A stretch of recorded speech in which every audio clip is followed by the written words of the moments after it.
মৌলভী সাহেবরা আইসা কেচ্ছা কাহিনী কইয়া হাসি তামাশা করে বাস বিনোদন দিয়া চলে যায়, বিনোদন দিয়ে আকায়েদের মৌলিক কথাগুলো, আল্লাহ তার হাবিবের আজমতের কথা, মহব্বতের কথা যত জনগণকে শোনানো হবে, আল্লাহ তার হাবিবের ইশকের আগুন হৃদয়ে তত জ্বলবে। এটাই তো আলেমের কাজ, ঠিক না? না হাসি তামাশা। কিছু বক্তা এখন ওয়াজের মাঠ কৌতুকের মাঠ বানাইছে, এমন সব কাণ্ড কারখানা করে তারা স্টেজে, বাচ্চাগুলো বেয়াদব হয়ে যাচ্ছে। আগে আদব ছিল, সব টুপি টুপি লাগায় আসতো, এখন টুপি টাপি আর লাগে না, হাসলেই চলে। ঠিক, যাকে সংস্কৃতি ধীরে ধীরে ঠিক হবে আবার ইনশাআল্লাহ। আউলিয়া কেরাম যে সংস্কৃতি শিখায় গেছে এটা একটু নষ্ট হয়েছে, আবার ঠিক হয়ে যাবে, হবে না ইনশাআল্লাহ। সম্মানিত সুধী, যে কথা বলছিলাম,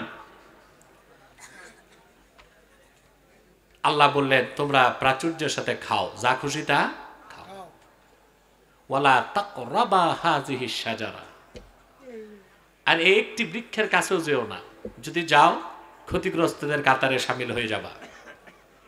শয়তানের প্ররোচনায় তারা ওই বৃক্ষ থেকে খেলেন, ঠিক না?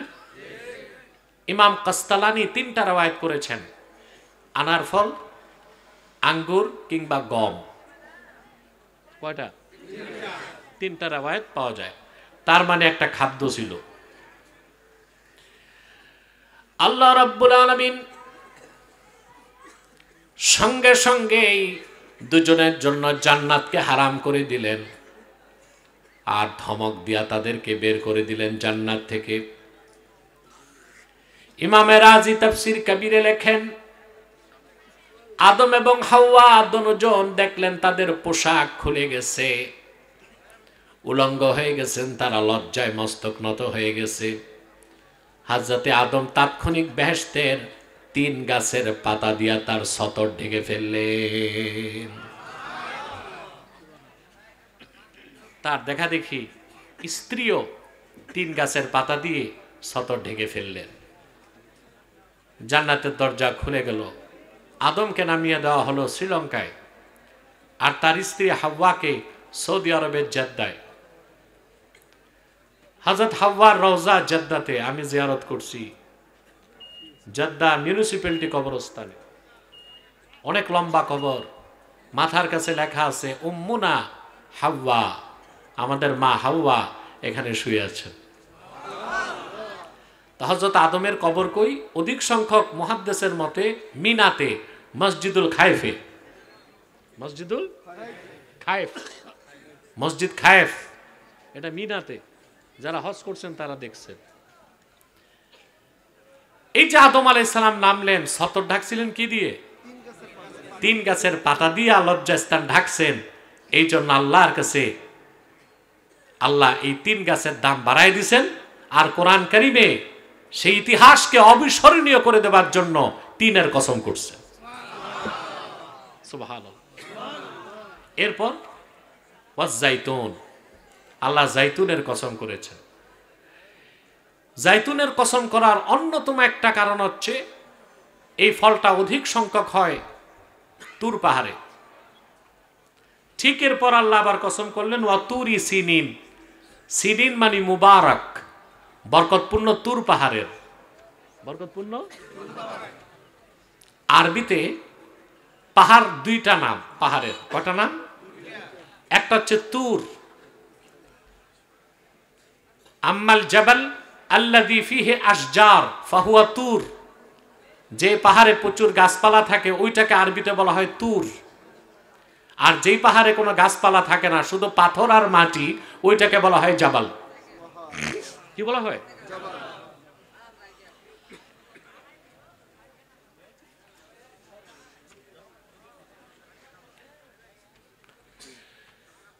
যে পাহাড়ে প্রচুর বৃক্ষরাজি থাকে ওটাকে বলা হয়, আর যেটায় কোনো গাছ থাকে না জাবাল। আল্লাহ তুর পাহাড়ের কসম করছেন, কারণ আত-তুর আল জাবাল আল্লাযী কাল্লামাল্লাহু ফীহি মূসা, ওই পাহাড়ি আল্লাহ নবী মূসার সাথে কথা বলেছিলেন। এই জন্য মূসার ইজ্জতে আর ওহী নাজিল হয়েছিল প্রথম মূসার কাছে তুর পাহাড়ে, আল্লাহ তুর পাহাড়ের কসম করছেন।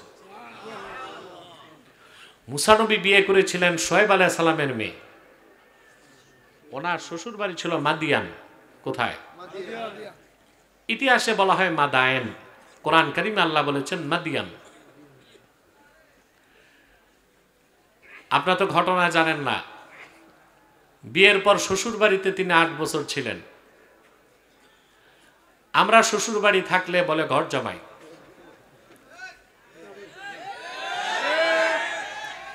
কিন্তু আল্লাহ নবীর ক্ষেত্রে এটা বলা যাবে না, কারণ আমার দেশে ঘর জামাইয়ের দাম গোয়াল ঘরের বলদের চেয়েও কম,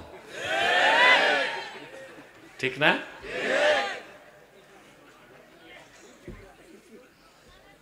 যার গতি নাই সে হয় ঘর জামাই।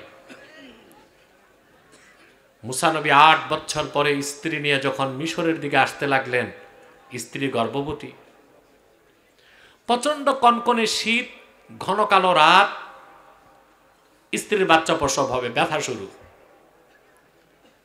তো স্ত্রীকে তিনি বললেন, এখন তো আগুন লাগবে বাচ্চার জন্য, দেখার জন্য। আল্লাহ রাব্বুল আলামিন বলেন, হঠাৎ মূসা নবী তুর পাহাড়ের দিকে তাকায় দেখলেন আগুন দেখা যায়। সুবহানাল্লাহ। দৌড়িয়ে তিনি গেলেন আগুনের কাছে। আল্লাহ পাক বলেন, ফালাম্মা আতাহা নুদিয়া ইয়া মূসা ইন্নী আনা রাব্বুকা ফাখলা'না আলাইক ইন্নাকা বিল ওয়াদিল মুকদ্দাসি তুওয়া। আগুনের কাছে যাওয়ার পরে তিনি দেখেন আগুন না, এটা তো আল্লাহর নূর। পেছন দিক থেকে, উপর থেকে আওয়াজ আসলো, মূসা ফাখলা নালাক, জুতা খোলো, ইন্নাকা বিল ওয়াদিল মুকদ্দাসি তুওয়া, তুমি পবিত্র উপত্যকায় দাঁড়ায় আছো।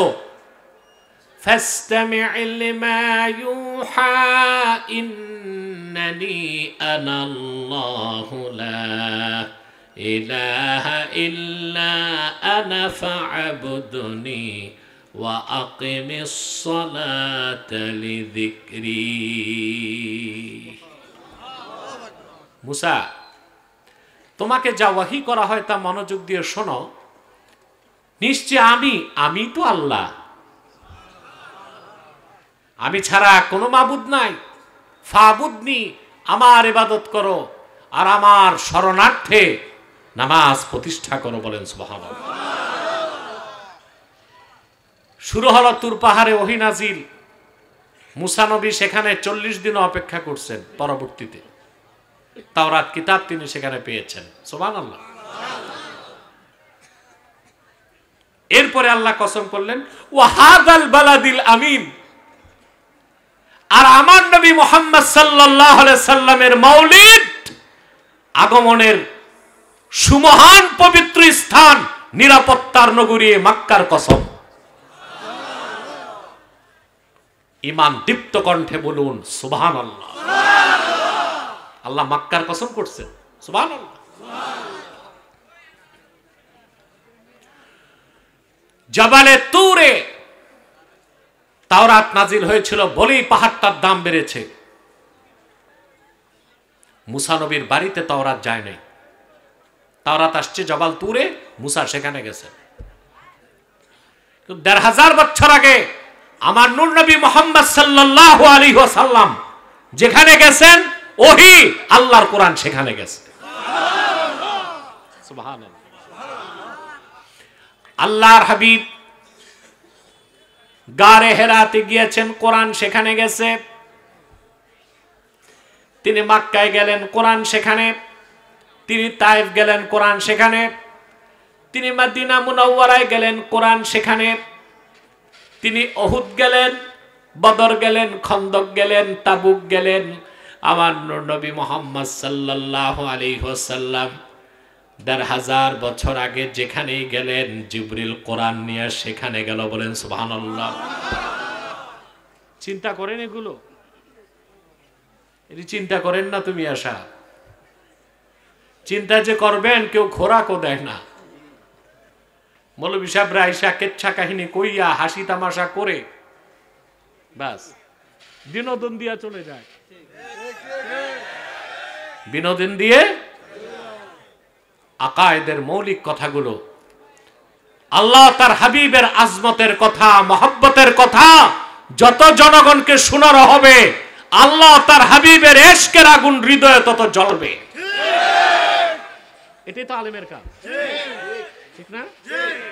না হাসি তামাশা? সম্মানিত সুধী, আল্লাহ তার হাবিব মুহাম্মদ সাল্লাল্লাহু আলাইহি ওয়াসাল্লামের মৌলিদ মক্কাতুল মুকাররমার কসম করলেন। আল্লাহর হাবিবের মৌলিদ হবার কারণে, মুহাম্মদ সাল্লাল্লাহু আলাইহি ওয়াসাল্লামের মৌলিদ হবার কারণে মক্কার দাম পৃথিবীর সব জায়গার চেয়ে বেশি। মক্কাকে আল্লাহ রাজধানী বানাই দিয়েছেন, ক্যাপিটাল অফ দ্য ওয়ার্ল্ড, সারা পৃথিবীর রাজধানী মক্কা। আর মদিনাতুল মুনাওয়ারা হলো ঈমানের রাজধানী। আল্লাহ তার হাবিব মুহাম্মদ সাল্লাল্লাহু আলাইহি ওয়াসাল্লামের মক্কা থেকে মদিনা মুনাওয়ারায় হিজরত করে যাওয়ার পর মদিনা মুনাওয়ারার সম্মান মর্যাদা মক্কার চেয়ে বাড়াই দিয়েছেন। মক্কা হচ্ছে সারা দুনিয়ার রাজধানী, আর মদিনাতুল মুনাওয়ারা হচ্ছে ঈমানের রাজধানী। এই জন্য মদিনা মুনাওয়ারার আরেক নাম হচ্ছে দারুল ঈমান। কথা বুঝতেছেন? আল্লাহ তাআলা কয়টা কসম করলেন? এরপর আল্লাহ তাআলা বলেন, জবাবে কসম শুরু, লাকাদ খালাকনাল ইনসানা ফি আহসানি তাকওয়িম। নিশ্চিত আমি মানুষকে সৃষ্টি করেছি সর্বোত্তম আকারে, গঠনে, সুরতে। বলেন সুবহানাল্লাহ। আল্লাহর সৃষ্টির মধ্যে শ্রেষ্ঠ সৃষ্টি মানুষ। সুবহানাল্লাহ। মানুষের চেয়ে শ্রেষ্ঠ কোন সৃষ্টি, মানুষের চেয়ে সুন্দর কোন সৃষ্টি, মানুষের চেয়ে প্রিয় কোন সৃষ্টি? আমার আল্লাহর প্রিয় সৃষ্টি মানুষ, সুন্দর সৃষ্টি মানুষ, শ্রেষ্ঠ সৃষ্টি ফেরেশতার চেয়ে আল্লাহ মর্যাদা মানুষের বেশি দিয়েছে। যদি লোকটা মুমিন হয়, আর যদি কাফের মুশরিক হয় তো এটা চতুষ্পদ জানোয়ারের মতো বা তার চেয়েও খারাপ, ঠিক না? কিন্তু ঈমানদারের মর্যাদা সবচেয়ে বেশি। আল্লাহ রাব্বুল আলামিন বলেন, ওয়ালাকাদ কাররামনা বানি আদম ওয়া হামালনাহুম ফিল বাররি ওয়াল বাহরি ওয়া রাযাকনাহুম মিনাত তাইয়্যিবাত। আমি বনি আদমকে সম্মানিত করেছি, রেসপেক্টেড করেছি, মুআজ্জাজ করেছি, জল এবং স্থলে তারে কর্তৃত্ব দিয়েছি। আর এই পৃথিবীর সবচেয়ে মূল্যবান দামি খাবারগুলোকে আমি তাদের জন্য রিজিক বানায় দিয়েছি। শ্রেষ্ঠত্ব কার? মানুষের। কর্তৃত্ব কার? মানুষের কর্তৃত্ব। জলে কর্তৃত্ব কাদের? স্থলে। একটা নীল তিমি কত বড় জানেন? একটা নীল তিমির লেজে ২৭টা হাতি দাঁড়াতে পারবে। কিন্তু জলে কর্তৃত্ব নীল তিমির না মানুষের? স্থলে হাতি কত বড় প্রাণী, কিন্তু ওইটার পিঠে মানুষ বসে ওরে যেমনি খুশি অমনে চালায়। কর্তৃত্ব কি হাতির না মানুষের? আল্লাহর শ্রেষ্ঠ সৃষ্টি মানুষ, আল্লাহর প্রিয় সৃষ্টি মানুষ, আল্লাহর সুন্দর সৃষ্টিও মানুষ। সূরা ৩-এর ব্যাখ্যা করতে যে ইমাম ফখরুদ্দিন রাজি তাফসির কবিরের ১১তম খণ্ডে লেখেন, আরবের বাগদাদের এক শাসক নতুন বিয়ে করছে। আগে তো রাজা বাদশারা শুধু বিয়ে করত, ঠিক না? তবে নেককার বাদশারা ৪টার বেশি করত না। কারণ চারটাই তো বিয়ে সুন্নত বলা যাবে না। আমাদের দেশে একটা ভুল মাসালা মানুষ শিখছে যে 4 বিয়ে করা সুন্নত, এটা কোথাও নাই। 4 বিয়ে সুন্নত না, 4 বিয়ের অনুমোদন শরীয়ত দিছে, কিন্তু সুন্নত বলা যাবে না। এটা বুড়া মানুষ বের করছে, কারণ বুড়া মানুষ বিয়ের কথা শুনলে প্রচন্ড খুশি হয়। আর এখন তোমরা কি মুরব্বীদের বিপক্ষে মিছিল করবা নাকি? আমি দেখছি প্যারালাইজড হয়ে গেছে বুড়া মানুষ, 80 বয়স পার হয়েছে, বিয়ের কথা কইলে একটা মুস্কি হাসি দেয়।